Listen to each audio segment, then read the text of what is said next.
안녕하세요. 건강 365 아나운서 최인경입니다. 가슴이 두근거릴 때도, 갑자기 쿵 내려앉는 느낌일 때도, 그리고 통증이 생길 때도 있습니다. 흉통에 민감해지는 건 심근경색의 위험에 대한 불안감이기도 한데요. 가슴 통증의 원인이 워낙 다양해서 모두 심장질환의 의심 증상은 아니지만 심근경색을 얘기할 때 급성이라는 단어가 함께 지적되는 경우가 많아서 걱정을 더하는 건 사실입니다. 심근경색, 특히 급성 심근경색을 의심할 수 있는 위험 요인들 있지 않을까요? 잠시 후에 알아봅니다. 그리고 오늘 약이 되는 약 이야기에서는 변비약을 살펴보겠습니다. 건강 365 아이유 최백호의 아이야 나랑 걷자 듣고 시작하겠습니다. KBS 라디오 건강 365 함께하고 계십니다. 심혈관 질환에서 많은 분들이 불안감을 갖는 건 돌연사에 대한 위험입니다. 특히 심근경색에는 급성이라는 표현을 하는 경우가 많은데요. 어떤 의미일까요? 심장내과 전문의 오동주 박사에게 도움 말씀 듣겠습니다. 박사님 안녕하세요. 네, 안녕하세요. 네, 반갑습니다. 심근경색을 얘기할 때 급성이라는 표현을 하지 않나요? 어떤 의미일까요? 네, 저희가 이제 급성 맹장염, 또 급성 담낭염, 네. 그래서 수술도 하고 그러는데, 이 맹장염이나 담낭염은 뭐 가만 놔두면은 며칠 있다 나빠지기도 하지만은 네. 당장은 무슨 일이 안 생기시거든요. 그렇죠. 예. 근데 이제 심근경색증, 급성 심근경색증은 병원에 도착하기 전에 그 3분의 1이나 절반의 환자들이 다 이미 돌아가세요. 네. 그러니까 정말 급한 거고, 또 병원에 잘 와서 치료를 잘 해도 또 10% 정도는 나중에 몇 달 있다 또 쓰러지시기도 하거든요. 네. 그래서 이제 병 중에 모든 병이 다 있지만 정말 제일 일단 발생하면은 급하게 병원에 가야 되고 또 네. 치료를 받아야 되는 게 급성 심근경색이라고 얘기해도 됩니다. 네. 네. 이게 관상동맥이 막히기까지 좁아지는 과정을 거치는 거죠? 그렇죠. 그러니까 이제 우리가 그 오래된 아파트 같은 거 이제 수리하려고 보면은 네. 그 이 수도관이 이렇게 나면 녹이 썰어서 점점 좁아지고 녹물도 나오잖아요. 그렇죠? 네. 근데 우리가 이제 보통 혈관이 좁아진다, 막힌다 그러면은 이게 점점 좁아지다가 100% 막히는 걸로 생각하는데 네. 이 급성 심근경색증 환자분들은 네.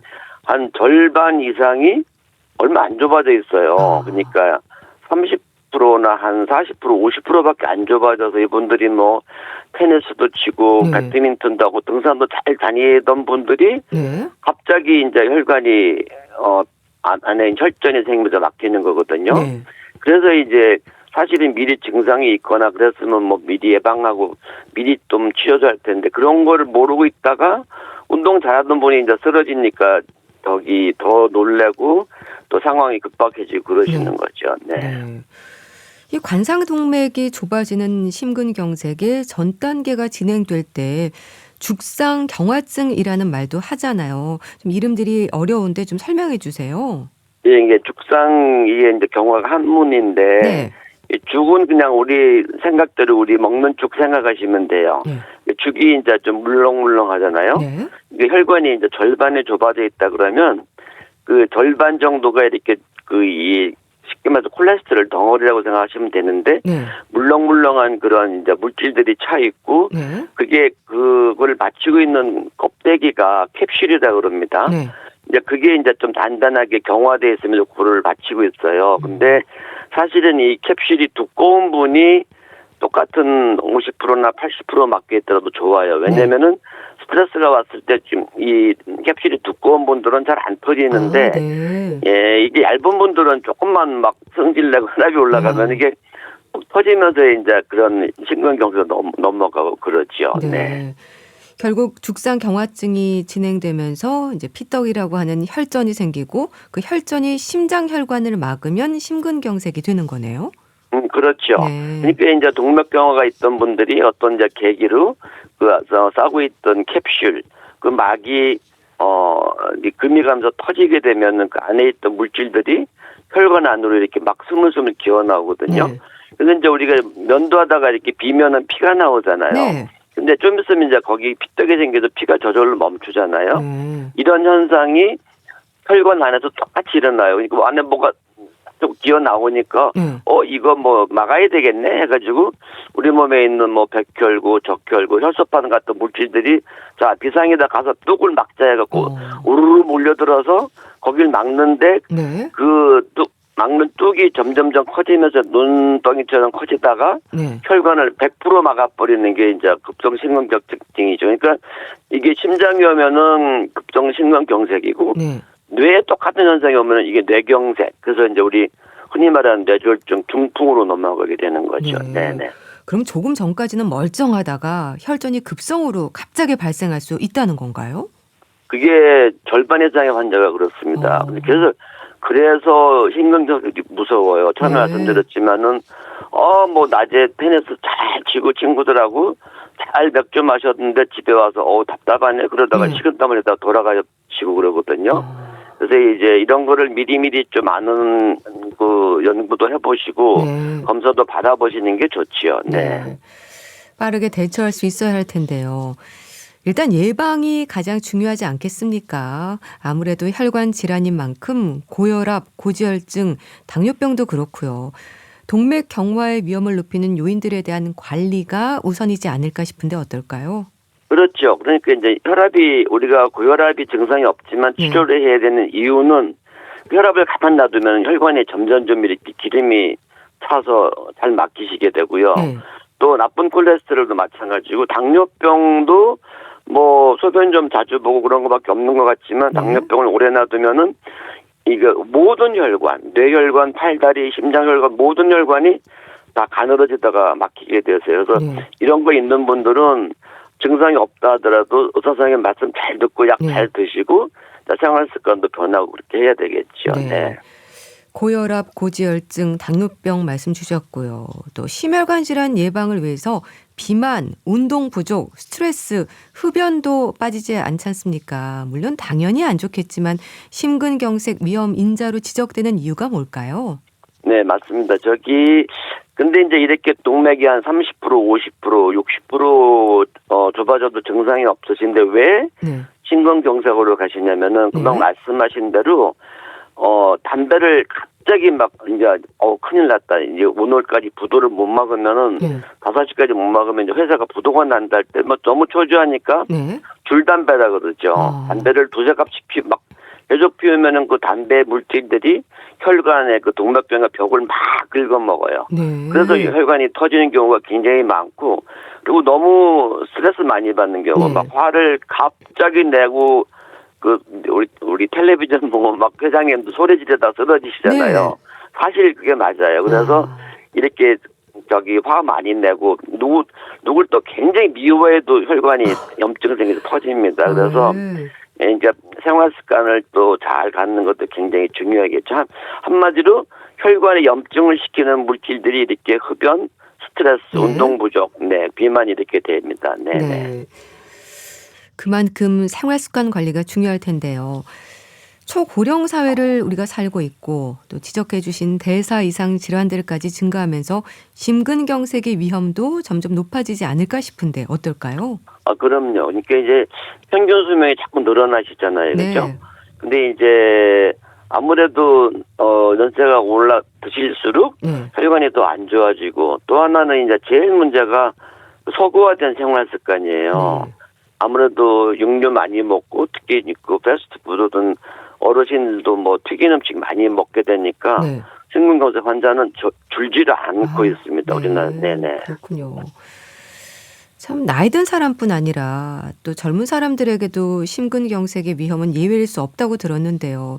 하지만 젊은 사람들은 뭐 검진이라든지 관리에 소홀할 수도 있을 텐데 가족력이라든지 위험 요인들에 대해서 좀 민감할 필요가 있겠죠.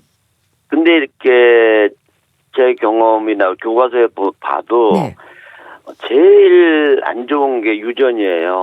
그렇군요. 제가 3대를 심근경색 환자를 스탠트를 넣어드린 적이 있거든요. 할아버지 넣고 아버지 넣고 또 얼마 전에는 그 손자까지 넣었어요.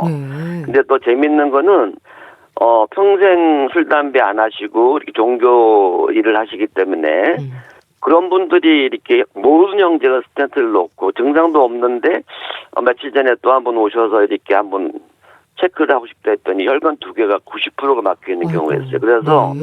자기 사촌까지 네.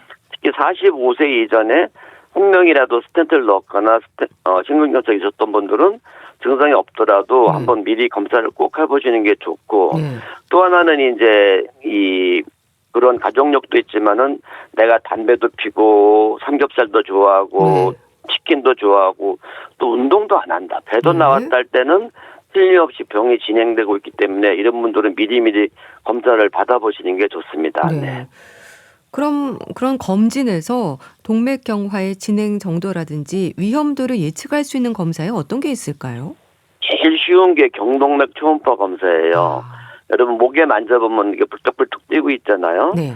예, 우리 이제 팔목에 만져지는 맥을 잡는 동맥은 2.5mm밖에 안 되는데 이 경동맥은 사이즈가 10mm, 1cm 굉장히 크고 아주 길고요. 네. 또 피부에 가깝기 때문에 이걸 찍어봐서 일단 깨끗하면 거의 뇌나 심장도 거의 깨끗하세요. 네. 근데 여기 30% 50% 좁아져 있으면은 뇌나 심장에도 거의 같이 있다고 보시면 됩니다. 그리고 네. 이제 경동맥에서 조금 동맥경화 있으시면은 미리미리 그냥 콜레스테롤 약도 드시고 네. 다른 검사를 더 진행해 보는 것도 좋죠. 네. 네. 일단 경동맥 초음파를 해보시면 좋을 것 같고요.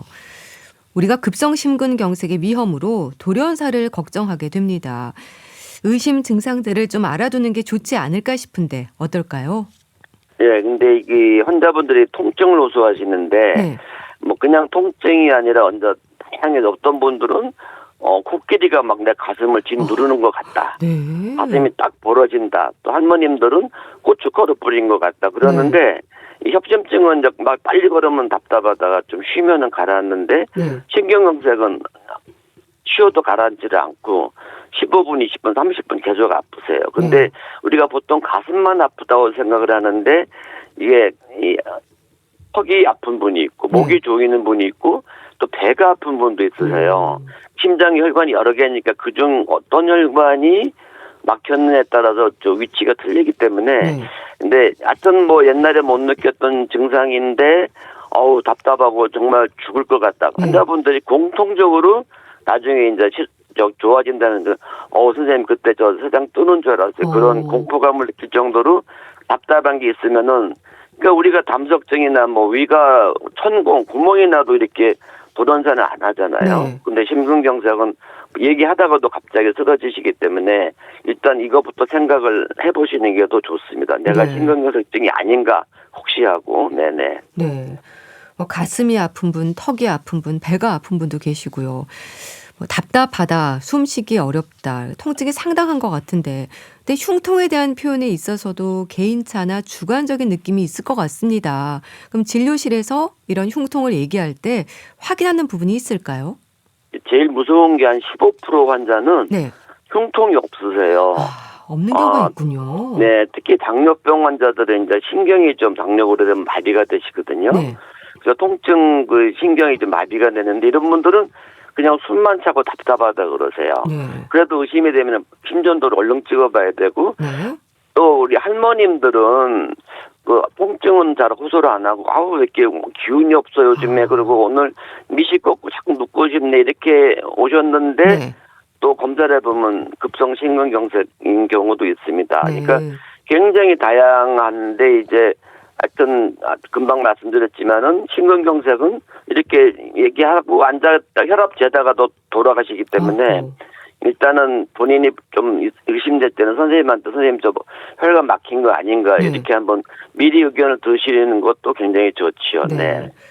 그렇게 통증이 있는 분도 계시지만 뭐 숨만 차거나 좀 답답하거나 기운이 없는 경우도 있다고 하셨는데요. 흉통이 생기기 전에 그럼 식은땀이나 어지럼증과 같은 증상을 느끼기도 한다는 건 맞는 얘기일까요? 네네, 이렇게 근데 얘기하는 분도 있던데요. 네.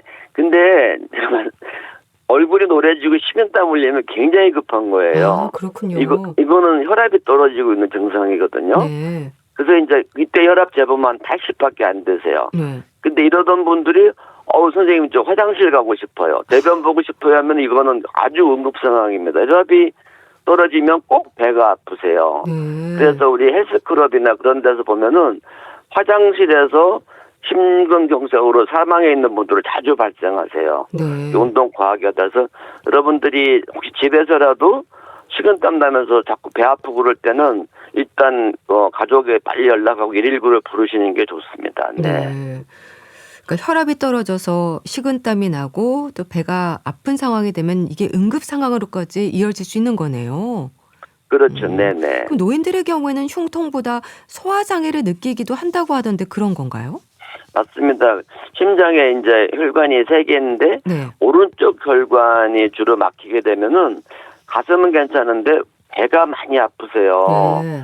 그래서 이제 어떤 분들은 간혹 내시경하다가 바로 돌아가시는 분도 있거든요.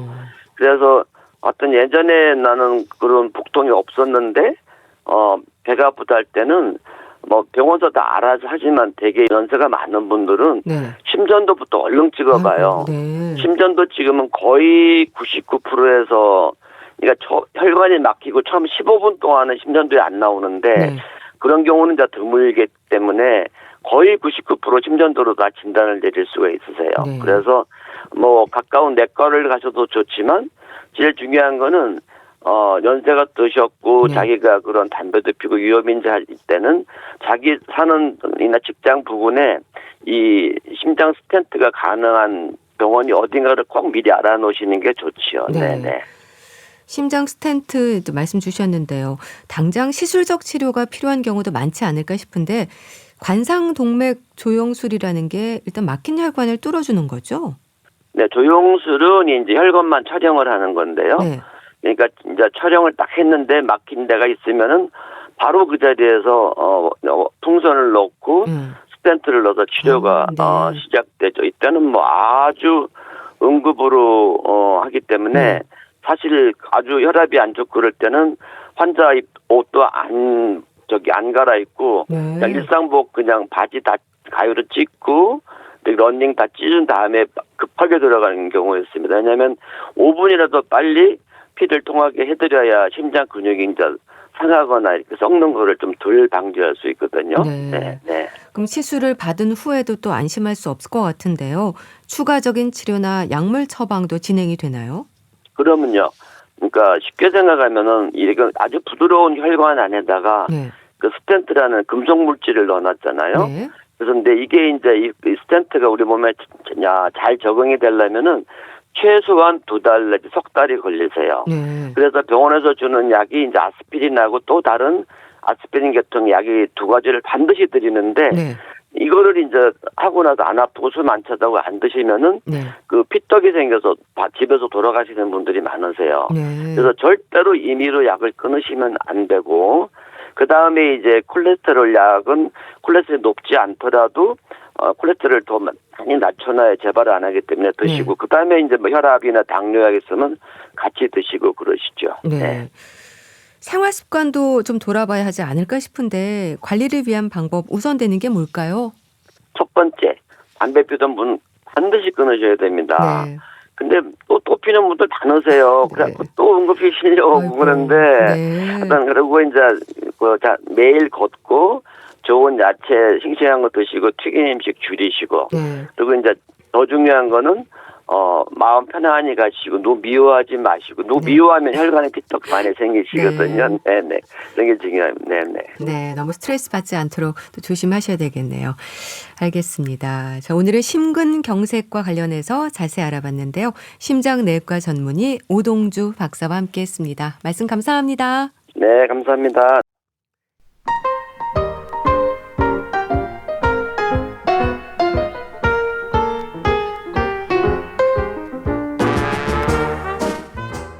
건강한 하루의 시작. KBS 라디오 건강 365.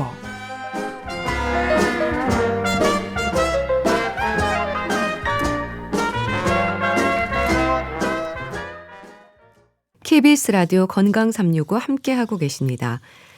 알아두면 도움이 되는 약이 되는 약 이야기. 소비자 콘텐츠 연구소 이주영 소장과 함께합니다. 안녕하세요. 네, 안녕하세요. 변비로 고생하는 분들이 많습니다. 그런데 일단 약으로 해결하려는 경우도 많은 것 같아요. 처방 없이 살 수 있는 약들도 많잖아요. 네, 변비 때문에 병원에 가야 된다고 생각하시는 분들 별로 없는 것 같아요. 네. 왜냐하면 일반 의약품으로 약국에서 쉽게 구매도 가능하고 네. 또 광고도 많이 하잖아요. 그런데 이렇게 변비약을 그냥 사서 드시면 네. 이게 약을 자꾸 먹게 되고 그것 때문에 정상적인 대장 운동 기능이 떨어질 수 있기 때문에 네. 사실 이 약에 의존하기보다는 변비에 대해서 좀 더 잘 이해하시고 그리고 충분한 식이섬유와 수분 섭취, 규칙적인 운동 네. 그리고 배변 습관 등을 개선하는 것이 더 우선이다라는 것을 반드시 아셔야 되겠습니다. 네. 생활 습관의 개선이 우선이라는 건데요. 변비의 원인에서도 뭐 식습관이라든지 좀 일상에서 답을 찾을 수 있는 걸까요? 변비는 일단 질병은 아니고요. 네. 증상인데요. 이 변비가 발생하는 원인은 굉장히 복합적입니다. 네. 그렇지만 크게 일단 식습관과 생활습관 그리고 질병이나 약물 복용 등이 이 변비에 관여합니다. 네. 제일 중요한 게 섬유질의 부족입니다. 섬유질, 우리 먹는 음식 중에 섬유질이라는 것이 덜 들어가게 되면, 적게 들어가게 되면 네. 변비를 일으키는 가장 흔한 원인 중에 하나인데요. 네. 이 섬유질은 대변의 부피를 늘리고 부드럽게 만들어서 장의 연동 운동을 촉진시킵니다. 네. 뭐 다 아시겠지만 섬유질이 풍부한 음식으로는 통곡물이라든지 채소, 네. 과일, 콩 등에 많이 들어가 있고요. 네. 이런 음식들을 덜 먹게 되면 섬유질이 적게 들어가고 배변이 단단해지고 작아지고 그리고 배변이 굉장히 어려워집니다. 네. 그리고 이 섬유질은 또 중요한 게 반드시 물과 만나야 되는데요. 네. 충분한 수분이 있어야지만 이 수분이 만약에 부족하게 되면은 이 대변이 딱딱해지고 건조해집니다. 네. 그래서 수분 섭취량 굉장히 중요합니다. 네. 그리고 끼니를 거르거나 식사 시간이 불규칙하면 이 장운동의 리듬이 깨져서 역시 변비의 원인이 될 수 있고요. 네. 또 이건 생각을 잘 안 하겠지만 이 배변 욕구를 무시하고 참는 습관, 화장실에 갈 타이밍을 놓치는 거 있잖아요. 네. 이게 변비를 악화시키는 큰 요인 중에 하나입니다. 반복적으로 이 변이를 참게 되면은 직장의 감각이 둔해져서 배변 반사가 약해질 수 있는데 네. 이게 언제 많이 보이냐면 이렇게 화장실 환경이 변하면 화장실을 잘 가지 못하는 어린이나 여성 변비에서 이런 경우를 흔히 볼 수 있습니다. 네. 섬유질 섭취, 또 수분 섭취 강조하셨고요. 이제 배변 습관도 지적을 해주셨는데 노화도 원인이지 않을까 싶습니다. 나이 들수록 변비로 고생하는 분들이 많지 않나요? 네, 이 변비가 사실 개선하기가 힘든 그런 질환으로 되는 시점이 어르신들입니다. 네. 왜냐하면 복근, 골반근이 약해지잖아요. 네. 근육이. 약해지니까 대장이나 골반이나 항문의 이 근육들이 기능이 점점 떨어지게 돼서 움직이고 밀어내는 힘이 좀 약해집니다. 예. 그리고 어르신들 신체 활동이 부족하면 규칙적으로 운동을 하지 않으시면 장의 운동량도 줄어들어서 역시 변비를 유발하고요. 네. 또 음식 먹는 양, 식사량이 줄어드는 분들이 많고 네. 또 그 이면에 보면은 치아의 문제, 치아가 단단하지 못하고 또는 의치를 하신다던가 뭐 이렇게 문제가 있었을 때 네. 당연히 이거 잘 씹지를 못하기 때문에 섬유질의 섭취도 줄기 쉽습니다. 그리고 또 변비를 유발할 수 있는 약물 복용이 많아지거든요. 네. 여러 가지 약을 많이 드시다 보면 이 변비를 유발하는 약물들이 섞여 있을 수가 있는데 네. 그래서 이 어르신들의 변비는 방치하지 말고 적극적으로 치료, 개선 노력을 좀 많이 하셔야 합니다. 네. 변비의 원인에서 변비를 유발할 수 있는 약물도 있다고 하셨는데요. 어떤 게 있을까요? 네, 제일 흔한 게 제일 여러분들이 많이 접할 수 있는 게 네. 감기약에 들어가 있는 항히스타민제. 아, 그렇군요. 네, 항히스타민제가 이게 물을 말리는 작용을 하거든요. 네. 그러니까 당연히 변비 유발할 수 있고요. 그리고 고혈압 약 중에 칼슘 차단제나 이뇨제 등도 변비 유발 가능성이 높습니다. 네. 뭐 당뇨약 중에도 있고요. 파킨슨 치료제, 항우울제 등도 장운동을 억제해서 변비를 유발할 수 있는데요. 네. 또 그러나 이 변비 유발의 가장 대표적인 주자는 누구냐면 진통제 중에 마약성 진통제가 변비를 유발합니다. 네, 그래서 이 약은 복용할 때 반드시 변비 관리가 같이 이루어져야 한다라고 이렇게 적혀 있는 약이고요. 네. 이 마약성 진통제가 유발하는 그 변비를 마약성 진통제로 오피오이드라고도 이야기를 하는데 네. 그래서 오피오이드 유발성 변비라고 따로 부르는 이름이 있을 정도입니다. 이게 단순히 앞에 설명했던 약들은 부작용 중에 하나여서 좀 이렇게 개선되는 분도 있고 덜 나타나는 분도 있고 안 나타나는 분도 있는데 이 마약성 진통제는 약물의 주요 작용 기전과 밀접하게 연결되어 있기 때문에 이렇게 따로 관리를 할 필요가 있는 변비입니다. 네. 변비를 유발시키는 대표적인 약으로 마약성 진통제 말씀하셨는데요. 좀 자세히 설명해 주세요.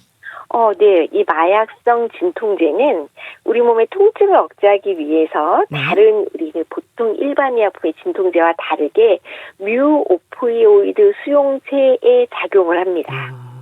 약이 가서 건드리는 부위가 있는 건데 근데 이 수용체가 통증을 느끼는 중추신경계에만 있는 게 아니라 우리 소화기관인 위장관에도 풍부하게 있습니다.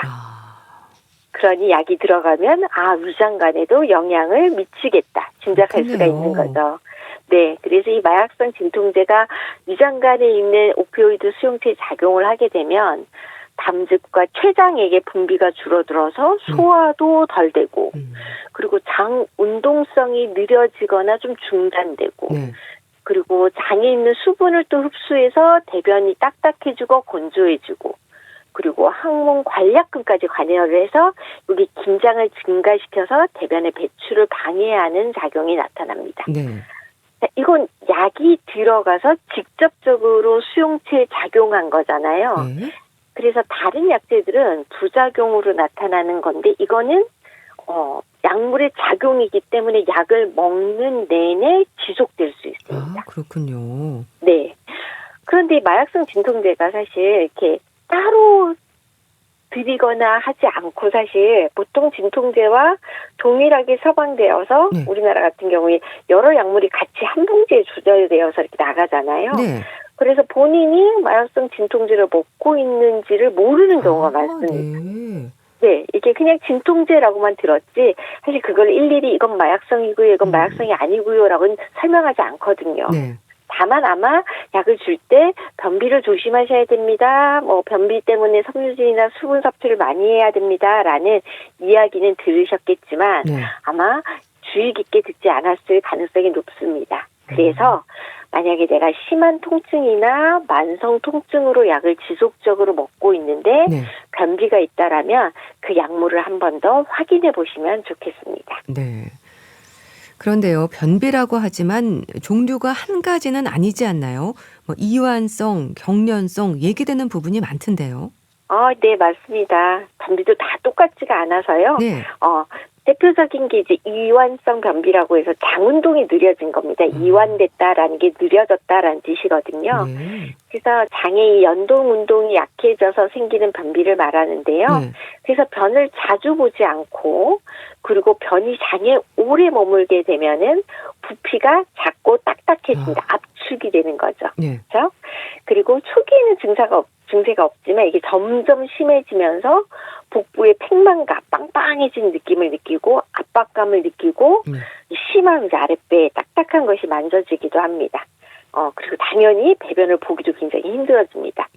주로 노인성 또는 비만인, 임산부 등에서 나타나는 변비가 이 이완성 변비이고요. 또 경련성 변비라고 있습니다. 이건 반대로 이렇게 또 그 대변을 자주 못 보는 것이 아니라 오히려 자주 보는데 토끼똥 모양이라는 표현을 많이 씁니다. 동그랗고 딱딱하게 이렇게 동그랗게 끊어지는 그런 변인데요. 이런 변비를 경련성 변비라고 하고 이완성 변비와는 반대로 이 대장이 불규칙하게 운동하면서 대변을 제대로 이동시키지 못해서 생기는 변비입니다. 네.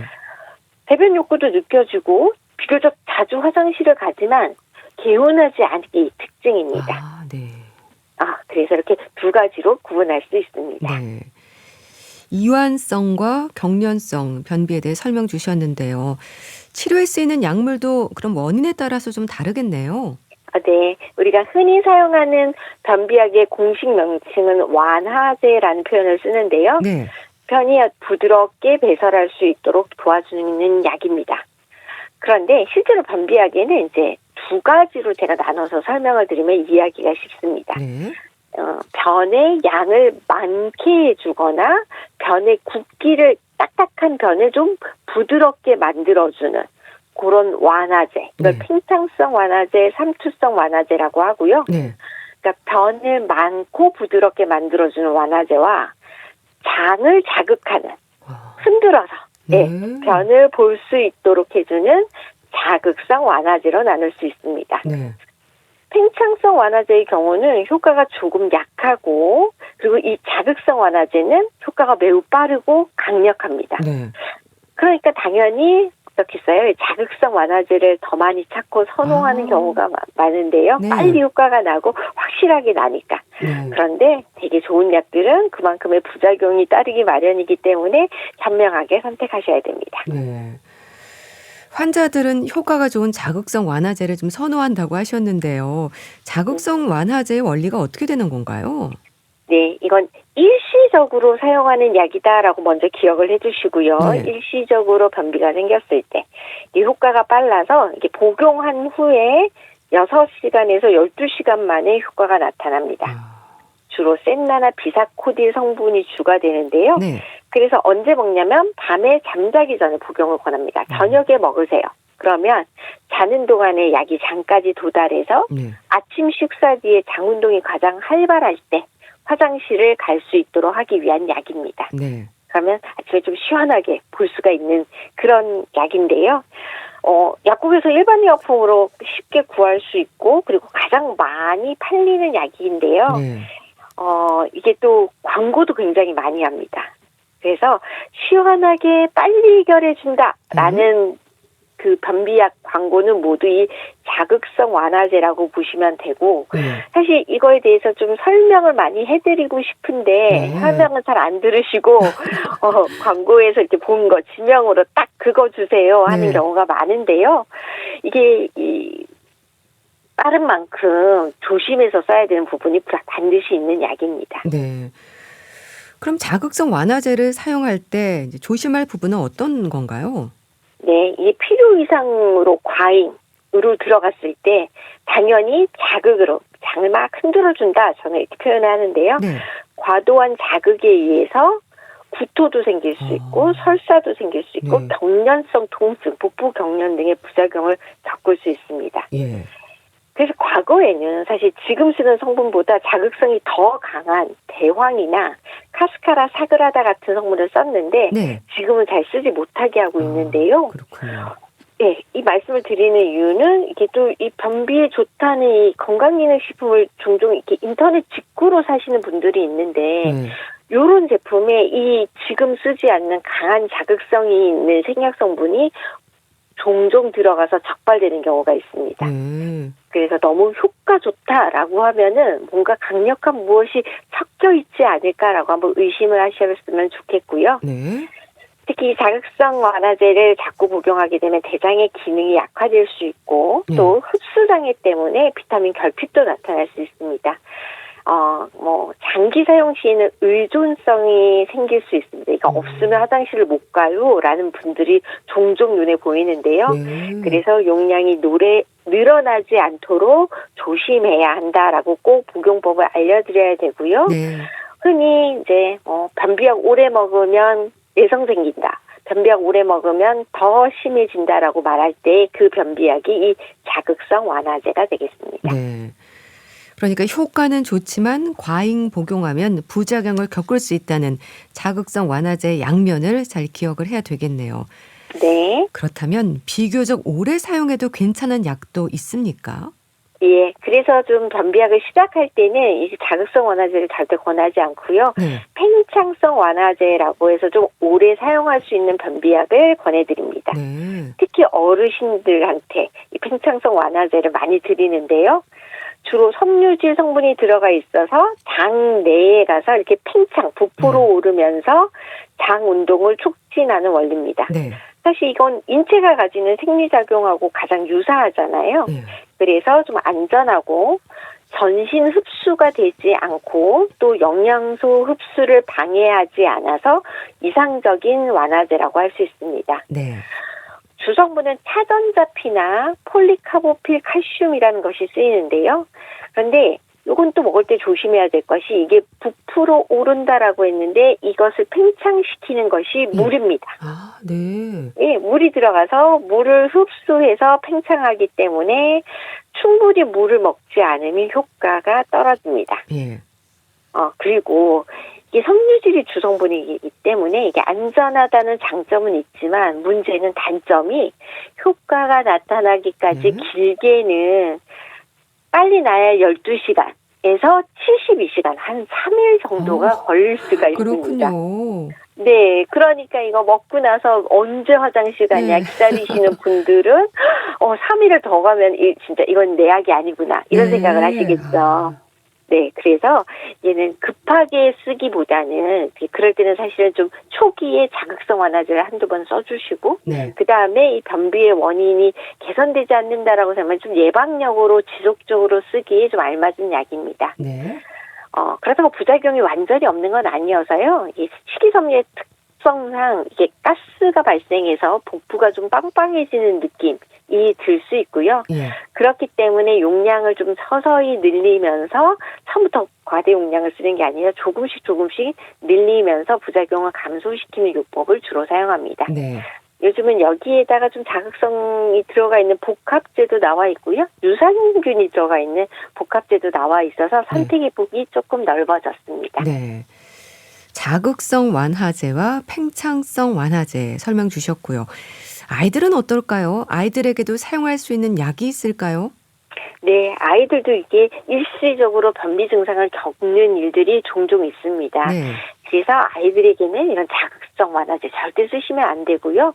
아이들에게는 좀 삼투압성 완화제라는 걸 쓰는데요. 네. 팽창성 완화제의 한 종류입니다. 역시 장에서 흡수되지 않는 고분자가 이렇게 물을 당겨서 변을 묽게 하는 원리는 똑같습니다. 네. 그리고 안전하게 사용할 수 있고 또 좀 시간이 오래 걸린다는 것도 동일한데요. 이 중에 중요한 게 달달한 게 있습니다. 아이들은 또 맛이 없으면 안 먹잖아요. 그렇죠. 네, 네, 차전자피 이런 거 먹기가 좀 불편하거든요. 맛도 없고 좀 양도 많고 이렇거든요. 그런데 락티톨이나 락톨로스, 솔비톨 등이 이게 곧 당류로 되어 있는 이 맛이 달아서 어린이나 영유아까지 쓸 수 있는 그런 삼투압성 완화제가 있고요. 비교적 안전하지만 그래도 혹시 설사가 나지 않는지 애가 가스가 차서 복통을 호소하지 않는지는 옆에서 좀 잘 봐주셔야 되고요. 네. 역시 이게 물을 흡수해서 팽창하는 것이기 때문에 물을 쭉쭉 빨아들여요. 삼투압이기 때문에 삼투압의 차이로 물을 빼내거든요. 네. 그래서 충분히 수분 섭취를 해줘야 되고 만약에 충분한 물이 없으면 네. 주변에 혈관이나 세포에서 물을 끌어들입니다. 아, 그래서 그렇군요. 네, 달달한 거 먹이고 나서 꼭 물을 많이 먹게 해서 효과를 볼 수 있도록 하셔야 되고요. 네. 이런 액상 말고 이제 역류성 화제인 마그네슘 정제도 많이 쓰는데 이 마그네슘 정제는 좀 가벼운 변비, 경증이나 중증의 이 변비에 사용되는 약제고 좀 장기간 사용할 때는 이렇게 알약으로 되어 있는 형태의 약제도 많이 사용합니다. 네. 변비약이 참 종류가 많네요. 일단 약물이라서 조심해서 사용해야 할 텐데요. 변비약 복용에서 조심해야 하는 부분들, 특히 강조되는 부분도 있지 않을까요? 네, 변비약 복용 후에 이제 경련성 복부 불쾌감, 아까 이렇게 흔드는 약들이 있다 그랬잖아요. 네. 또는 식욕 부진이나 복통 또는 위장 장애가 좀 흔히 나타나고요. 근데 이런 것들은 좀 약을 바꾸거나 줄이거나 양을 조절하시면 좀 많이 개선이 됩니다. 네. 그런데 특히 조심해야 될 분들은 장 폐색이 있다던가 또는 충수염, 우리 맹장염이라 그러죠. 네. 그리고 위장염, 진단되지 않은 직장 출혈 같은 경우에는 이 변비약 사용으로 큰 문제가 생길 수 있습니다. 네. 그래서 이럴 때는 반드시 병원에 가서 의사의 진단을 받고 무엇을 먼저 치료해야 되는지를 먼저 보셔야 되고요. 네. 임신 수유부, 영유아, 고령자 이런 분들은 당연히 변비 복용 전에 본인의 상태, 본인이 먹고 있는 약 이런 것들에 대해서 의사 양사와 상담하셔야 되겠습니다. 가끔 있는데요. 네. 2가지 종류 이상의 변비약을 함께 먹는 분이 계십니다. 네. 이거랑 이거. 네. 근데 이거 굉장히 위험합니다. 네. 그래서 복용량을 늘리지는 않아야 되겠고요. 네. 하루에 정해진 양 반드시 챙기시고 그다음에 충분한 양의 물과 함께 복용하는 것을 기억하시면 좋겠고요. 네. 그리고 모든 변비약에는 일주일 이상 복용해도 증상 개선이 없는 경우에 반드시 의사나 약사와 상담해라는 문구가 있습니다.